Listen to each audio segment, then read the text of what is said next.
नमस्ते दोस्तों, स्वागत है आपका TUV ग्लोबल इंडिया के इस विशेष ट्रेनिंग सेशन में।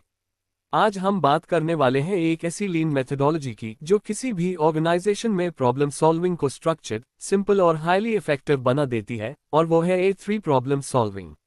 A3 एक ऐसा स्टैंडर्डाइज्ड अप्रोच है जो हमें प्रॉब्लम्स को सिर्फ सरफेस लेवल पर नहीं, बल्कि उनकी रूट कॉज तक जाकर समझने, एनालाइज करने और फिर सस्टेनेबली सॉल्व करने में मदद करता है। इस पूरे ट्रेनिंग में हम स्टेप बाय स्टेप सीखेंगे कि रिपोर्ट कैसे बनाई जाती है, उसमें कौन कौन से सेक्शंस होते हैं, किस तरह डेटा कलेक्ट करना होता है और इम्प्रूवमेंट्स को प्रैक्टिकली कैसे इम्प्लीमेंट किया जाता है। तो चलिए बिना किसी देरी के शुरू करते हैं ये पूरा learning journey. What is problem solving? Problem solving को समझते समय सबसे पहले ये जानना जरूरी है कि यह अप्रोच काम कैसे करती है। एक ऐसा स्ट्रक्चर्ड और डिसिप्लिन मेथड है जिसमें हम किसी भी समस्या को स्टेप बाय स्टेप समझते हैं। पहले समस्या को क्लियरली डिफाइन करते हैं, फिर उसकी असली रूट कॉज तक पहुंचते हैं, और उसके बाद ऐसे काउंटर मेजर्स लागू करते हैं जो प्रैक्टिकली इफेक्टिव हों और लंबे समय तक टिकें। यह तरीका टोयोटा प्रोडक्शन सिस्टम से विकसित हुआ है और लीन मेथोडोलॉजी में इसे बेहद पावरफुल टूल माना जाता है।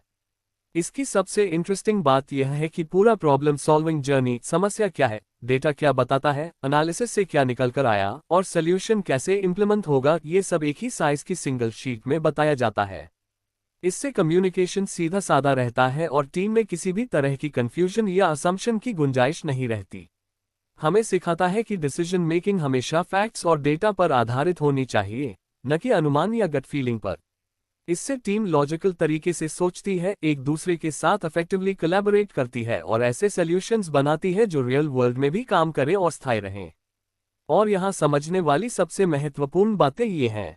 पूरा प्रॉब्लम सॉल्विंग प्रोसेस सिर्फ एक शीट पर एक्सप्लेन होता है। लीन और टोयोटा सिस्टम्स में बना हुआ एक प्रूवन, रिलायबल मेथड। हर स्टेप डेटा और फैक्ट्स पर आधारित होता है। टीम की कम्युनिकेशन और अंडरस्टैंडिंग काफी मजबूत होती है। सॉल्यूशंस शॉर्ट टर्म करेक्शन नहीं, बल्कि लॉन्ग टर्म इंप्रूवमेंट्स बनते हैं। Why use? अब जब हमने समझ लिया कि प्रॉब्लम सॉल्विंग क्या है, तो अगला सवाल नेचुरली यही आता है, हम A3 का इस्तेमाल क्यों करें? असल में A3 इतनी वाइडली यूज्ड मेथोडोलॉजी इसलिए है क्योंकि ये कॉम्प्लेक्स प्रॉब्लम्स को भी एक बहुत सिंपल, क्लियर और पावरफुल स्ट्रक्चर में लेकर आती है। जब भी ऑर्गेनाइजेशन में कोई इश्यू आता है, A3 इंश्योर करता है कि टीम के सभी लोग उसी अंडरस्टैंडिंग पर हों, मतलब प्रॉब्लम क्या है, उसका डेटा क्या कह रहा है और आगे कौन से एक्शंस लेने हैं, ये सब क्रिस्टल क्लियर हो जाता है। का एक बड़ा बेनिफिट यह है कि यह इन्फॉर्मेशन को लॉजिकल सीक्वेंस में अरेंज करता है, जिससे कंफ्यूजन, गलत असम्पशंस या मिसकम्युनिकेशन की पॉसिबिलिटीज काफी कम हो जाती हैं। और क्योंकि A3 में हर स्टेप प्रॉपर्ली डॉक्यूमेंट होता है, इससे सिर्फ ट्रांसपेरेंसी ही नहीं बढ़ती बल्कि अकाउंटेबिलिटी भी मजबूत होती है। जब सब कुछ मेजरेबल रिजल्ट्स से जुड़ा हो, तो हर व्यक्ति को पता रहता है कि किसका रोल क्या है और कौन सा एक्शन किस इम्पैक्ट को ड्राइव करेगा। सबसे महत्वपूर्ण बात, A3 सिर्फ प्रॉब्लम सॉल्व करने में नहीं, बल्कि पूरी ऑर्गेनाइजेशन में कंटिन्यूअस इंप्रूवमेंट की कल्चर को डेवलप करने में मदद करता है। ये हमें डिसिप्लिन्ड ढंग से सोचने, सही क्वेश्चंस पूछने और रियल रूट कॉज तक जाने की आदत डालता है, ताकि हम सिर्फ टेम्पररी फिक्स न करें, बल्कि परमानेंट और इफेक्टिव सॉल्यूशंस बना सकें। और अगर इसे सिंपल लैंग्वेज में समझें, तो A3 इस तरह वैल्यू ऐड करता है। प्रॉब्लम सॉल्विंग को बहुत क्लियर और लॉजिकल फ्लो देता है। डिसीजंस पूरी तरह फैक्ट्स और डेटा पर आधारित रहते हैं। टीमवर्क और क्रॉस फंक्शनल कम्युनिकेशन मजबूत होता है। टेम्पररी फिक्सर्स की जगह असली रूट कॉज पर काम होता है। डिसीजंस फास्ट, अलाइंड और कहीं ज्यादा इफेक्टिव हो जाते हैं। Report structure. अब चलिए आगे बढ़ते हैं और देखते हैं कि A3 वास्तव में दिखता कैसा है। कि सबसे बड़ी स्ट्रेंथ उसका स्टैंडर्डाइज्ड स्ट्रक्चर है। ये पूरा प्रॉब्लम सॉल्विंग जर्नी को एक ही पेज पर इस तरह प्रेजेंट करता है कि हर व्यक्ति को स्टोरी शुरू से लेकर एंड तक क्लियरली समझ आए, यानी बैकग्राउंड क्या था, प्रॉब्लम ने शेप कैसे लिया, एनालिसिस क्या कहता है और एंड में सॉल्यूशंस और रिजल्ट्स क्या हैं। का स्ट्रक्चर ऐसा बनाया गया है कि हर सेक्शन पिछले सेक्शन पर लॉजिकली बिल्ड होता है। मतलब A3 सिर्फ एक फॉर्मेट नहीं है, ये एक थिंकिंग प्रोसेस है। ये हमें गाइड करता है कि किस सीक्वेंस में डेटा कलेक्ट करना है, कैसे एनालाइज करना है और सॉल्यूशंस को किस तरह प्लान करके इम्प्लीमेंट करना है। ऑर्गेनाइजेशंस इस फ्लो को फॉलो करती हैं ताकि हर प्रॉब्लम को एक जैसी डिसिप्लिन और एक जैसे मेथड से एड्रेस किया जा सके। इससे कंसिस्टेंसी बनी रहती है और डिसीजन मेकिंग काफी फास्ट और एक्यूरेट होती है। स्टेक होल्डर्स के लिए भी बहुत हेल्पफुल होता है क्योंकि एक सिंगल पेज देखकर वो पूरी कहानी समझ सकते हैं, क्या इश्यू था, क्यों हुआ, क्या एक्शन प्लान है और आगे एक्सपेक्टेड रिजल्ट्स क्या होंगे। इससे रिव्यूज आसान हो जाते हैं और अलाइनमेंट बहुत तेजी से हो जाता है। अब इस स्ट्रक्चर के अंदर आमतौर पर ये में सेक्शंस होते हैं। बैकग्राउंड, समस्या की कॉन्टेक्स्ट और reason, current situation, present data और actual condition, goal, target, condition, हम कहां पहुंचना चाहते हैं, रूट कॉज एनालिसिस, समस्या की असली वजह, काउंटर मेजर्स, रूट कॉज को एड्रेस करने वाली एक्शंस, इम्प्लीमेंटेशन प्लान, कौन, क्या, कब और कैसे करेगा, फॉलोअप और रिजल्ट्स, एक्शन के बाद आउटकम और वेरिफिकेशन। बैकग्राउंड, अब जब हमने रिपोर्ट के पूरे स्ट्रक्चर को समझ लिया तो चलिए उसके पहले और सबसे बेसिक हिस्से बैकग्राउंड सेक्शन पर ध्यान देते हैं। बैकग्राउंड वो जगह है जहां हम बताते हैं कि आखिर ये प्रॉब्लम हमारे लिए महत्वपूर्ण क्यों है। किसी भी प्रॉब्लम सॉल्विंग जर्नी की शुरुआत तभी स्ट्रॉन्ग होती है जब पूरी टीम को ये समझ आए कि कॉन्टेक्स्ट क्या है, हिस्ट्री क्या रही है और ये इशू अभी एड्रेस करना क्यों जरूरी है। बैकग्राउंड सेक्शन की रोल सिर्फ शुरुआती जानकारी देना नहीं है, ये पूरी टीम को एक जैसे अंडरस्टैंडिंग पर ले आता है। ये हमें बताता है कि ये समस्या क्वालिटी, डिलीवरी, सेफ्टी या कॉस्ट में किस तरह इम्पैक्ट कर रही है। जब ये क्लैरिटी शुरू में ही मिल जाती है तो आगे का एनालिसिस, डिस्कशंस और डिसीजन मेकिंग बहुत स्मूथ हो जाते हैं, क्योंकि सभी लोग एक ही पर्पस को लेकर अलाइंड होते हैं। एक अच्छा बैकग्राउंड ये भी दिखाता है कि इस इन्वेस्टिगेशन की जरूरत किस वजह से पड़ी, क्या कोई कस्टमर कंप्लेंट आए, कोई ट्रेंड डेटा में दिखा, कोई सडन फेलियर हुआ या किसी टारगेट से डिविएशन मिला। ये सेक्शन बेसिकली पूरी स्टोरी की शुरुआत है जहां हम बताते हैं कि ये टीम क्यों बनाया जा रहा है और ये प्रॉब्लम अभी इमीडिएट अटेंशन क्यों मांगती है। और इस सेक्शन में हम हमेशा कुछ और चीजों को हाईलाइट करते हैं। प्रॉब्लम की कॉन्टेक्स्ट और रेलेवेंस क्लियर करना, क्वालिटी, कॉस्ट या डिलीवरी पर उसका इम्पैक्ट दिखाना, टीम को टीम के पर्पस पर अलाइन करना, बताना कि इशू अभी महत्वपूर्ण क्यों है, आगे होने वाली एनालिसिस के लिए सॉलिड फाउंडेशन तैयार करना। करंट सिचुएशन, बैकग्राउंड समझने के बाद अगला कदम होता है करंट सिचुएशन को क्लियरली डिफाइन करना। ये वो स्टेज है जहां हम अंदाजे या धारणाओं पर नहीं बल्कि पूरी तरह रियल डेटा, फैक्ट्स और एक्चुअल ऑब्जर्वेशंस पर बात करते हैं। में करंट सिचुएशन बताना इसलिए जरूरी है क्योंकि जब तक हमें आज की एक्चुअल कंडीशन नहीं पता होगी तब तक हम ये नहीं समझ पाएंगे कि इंप्रूवमेंट की जरूरत कहाँ है और कितना गैप मौजूद है। करंट स्टेट बेसिकली हमें ग्राउंड रियलिटी दिखाती है, किस तरह प्रोसेस चल रहा है, परफॉर्मेंस किस लेवल पर है, वेरिएशंस कहाँ दिख रहे हैं और डेटा हमें क्या संकेत दे रहा है। जब हम मेजरेबल इंफॉर्मेशन दिखाते हैं तो टीम के लिए यह बहुत आसान हो जाता है कि करंट परफॉर्मेंस और डिजायर्ड परफॉर्मेंस के बीच का गैप आइडेंटिफाई किया जा सके। इस सेक्शन में विजुअल्स जैसे charts, graphs, trend lines, process maps या इवन सिंपल ऑब्जर्वेशंस फ्लो को और भी क्लियर बना देते हैं। विजुअल एविडेंस कंफ्यूजन कम करता है और सभी स्टेक होल्डर्स को एक जैसी क्लैरिटी देता है कि असली प्रॉब्लम दिखती कैसी है। करंट सिचुएशन को अच्छी तरह डिफाइन करना इसीलिए भी महत्वपूर्ण है क्योंकि यह टीम को ऑब्जेक्टिव तरीके से सोचने में मदद करता है, बिना ब्लेम किए, बिना इमोशनल रिएक्शंस के, सिर्फ फैक्ट्स के आधार पर। इससे एक कॉमन अंडरस्टैंडिंग बनती है और इम्प्रूवमेंट की अर्जेंसी सभी लोगों को बराबर महसूस होती है। और करंट सिचुएशन को समझते समय हमेशा ये पॉइंट्स ध्यान में रहते हैं।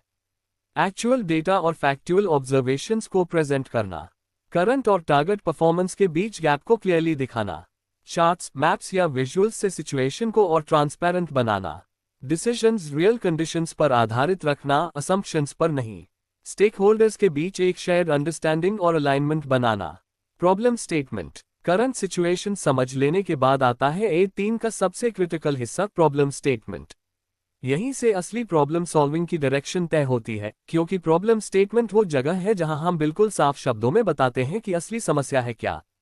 प्रॉब्लम स्टेटमेंट का पर्पस सिर्फ इतना है कि टीम के हर सदस्य को ये क्लियर हो जाए कि हमें किस इश्यू को सॉल्व करना है।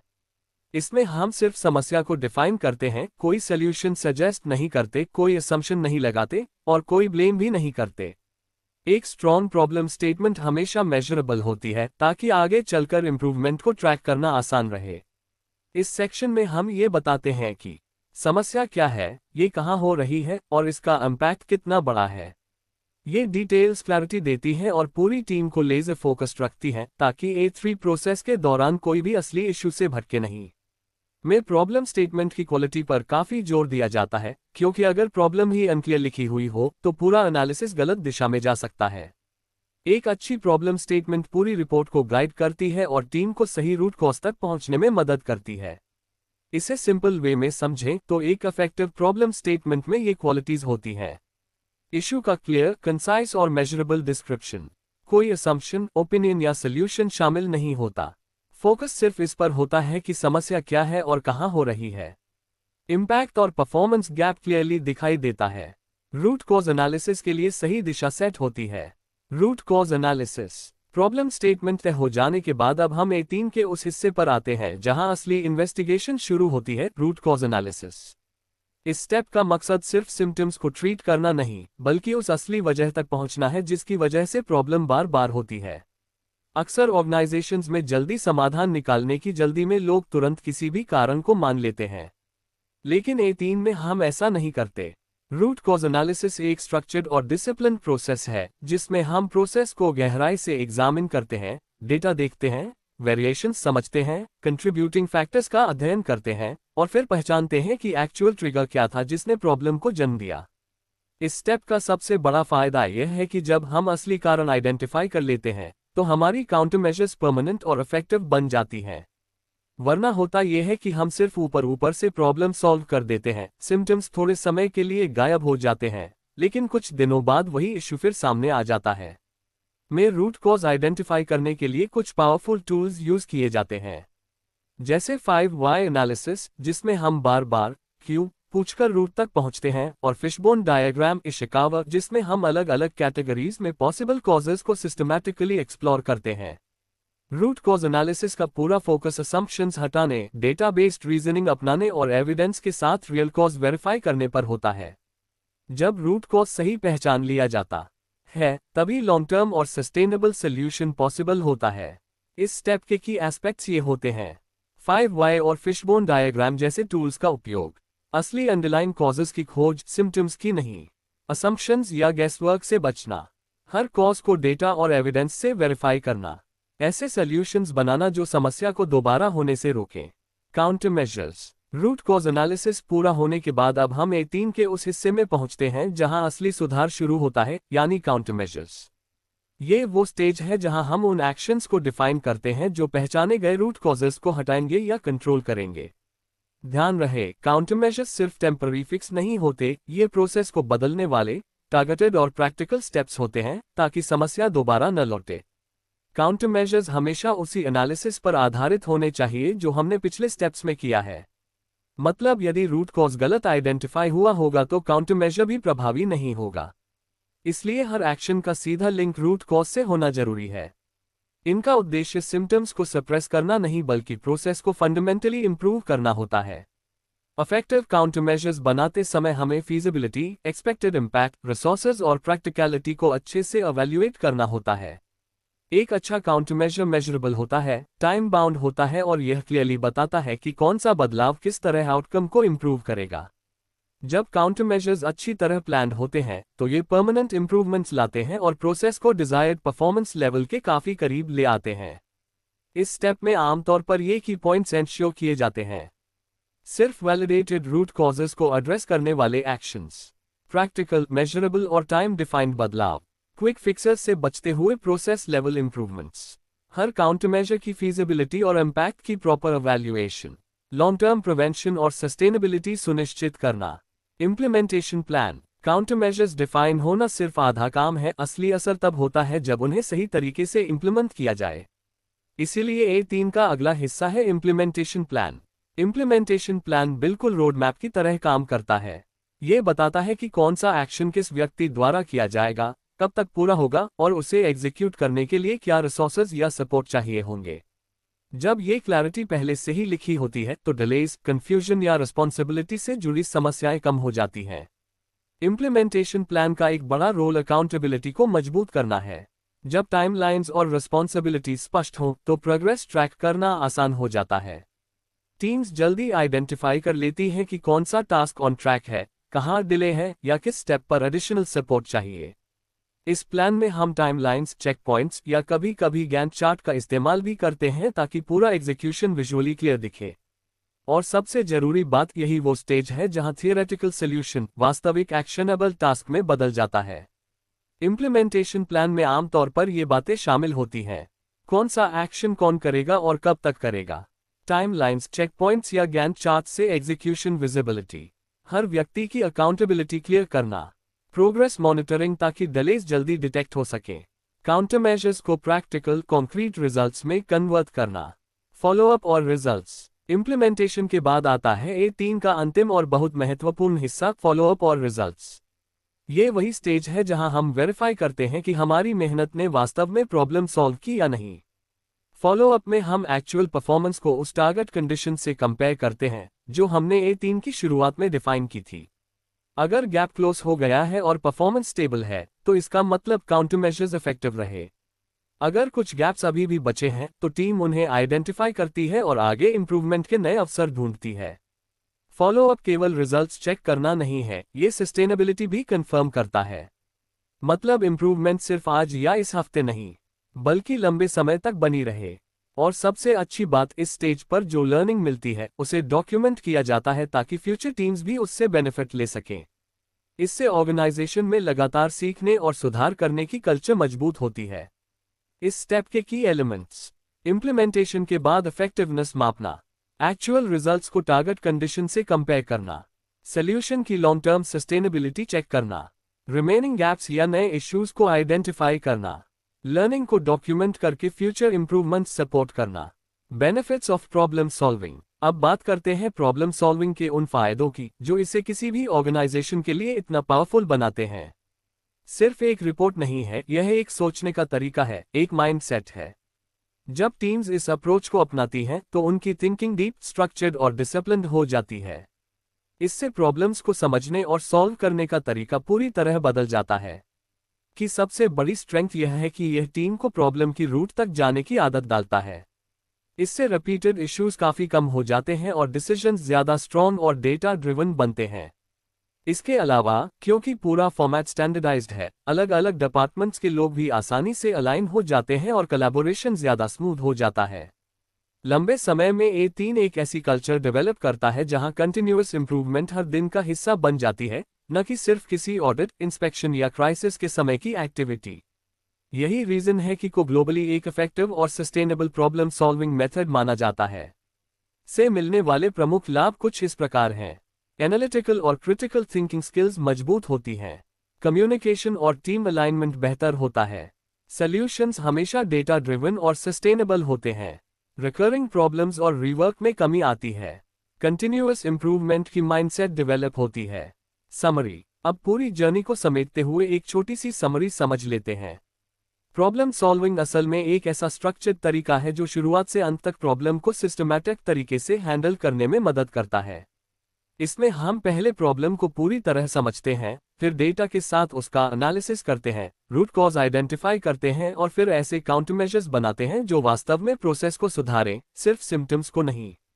कि सबसे बड़ी ताकत यही है कि पूरा प्रॉब्लम सॉल्विंग एक ही पेज पर ऑर्गेनाइज हो जाता है, जिससे ट्रांसपेरेंसी बढ़ती है, टीम के बीच कम्युनिकेशन फास्ट होता है और डिसीजन मेकिंग कहीं ज्यादा कंसिस्टेंट बन जाती है। क्योंकि हर स्टेप डॉक्यूमेंटेड होता है, इसलिए टेम्पररी फिक्सेस की जगह रियल और सस्टेनेबल सॉल्यूशंस मिलते हैं। आखिर में A3 ऑर्गेनाइजेशंस की ऑपरेशनल परफॉर्मेंस को मजबूत करता है और एक ऐसी कल्चर तैयार करता है जहां कंटिन्यूअस इंप्रूवमेंट रोजमर्रा का हिस्सा बन जाती है। और इसी को ध्यान में रखते हुए हमेशा एक structured one page approach provide करता है। डेटा बेस्ड एनालिसिस और डिसीजन मेकिंग को बढ़ावा देता है। कम्युनिकेशन और क्रॉस फंक्शनल क्लैरिटी इंप्रूव करता है। रूट कॉज एड्रेस करके रिकरेंस रोकता है। लॉन्ग टर्म प्रोसेस स्टेबिलिटी और एफिशिएंसी बढ़ाता है। तो दोस्तों, ये था हमारा पूरा प्रशिक्षण A3 प्रॉब्लम सॉल्विंग पर। उम्मीद है कि आज के सेशन से आपको ये समझ आया होगा कि A3 सिर्फ एक फॉर्म नहीं है, बल्कि एक कंप्लीट थिंकिंग अप्रोच है जो हमें समस्याओं को गहराई से समझकर उनके परमानेंट सॉल्यूशंस तक पहुंचने में मदद करती है। अगर आप अपने ऑर्गेनाइजेशन में रियल और सस्टेनेबल इंप्रूवमेंट्स लाना चाहते हैं तो A3 एक पावरफुल टूल है जो आपको हर स्टेप पर गाइड करेगा, बैकग्राउंड समझने से लेकर रिजल्ट्स वेरीफाई करने तक। अगर आपको ये ट्रेनिंग उपयोगी लगी हो तो TUV ग्लोबल इंडिया के YouTube चैनल को लाइक, शेयर और सब्सक्राइब करना बिल्कुल मत भूलिएगा। ये हमें और ऐसे क्वालिटी ट्रेनिंग सेशंस आपके लिए लाने की मोटिवेशन देता है। कमेंट सेक्शन में बताएं कि आप कौन सा लीन या क्वालिटी टॉपिक अगली वीडियो में सीखना चाहेंगे। हम आपकी लर्निंग जर्नी को और भी बेहतरीन बनाने के लिए हमेशा तैयार हैं। तब तक के लिए नमस्ते और कीप इम्प्रूविंग।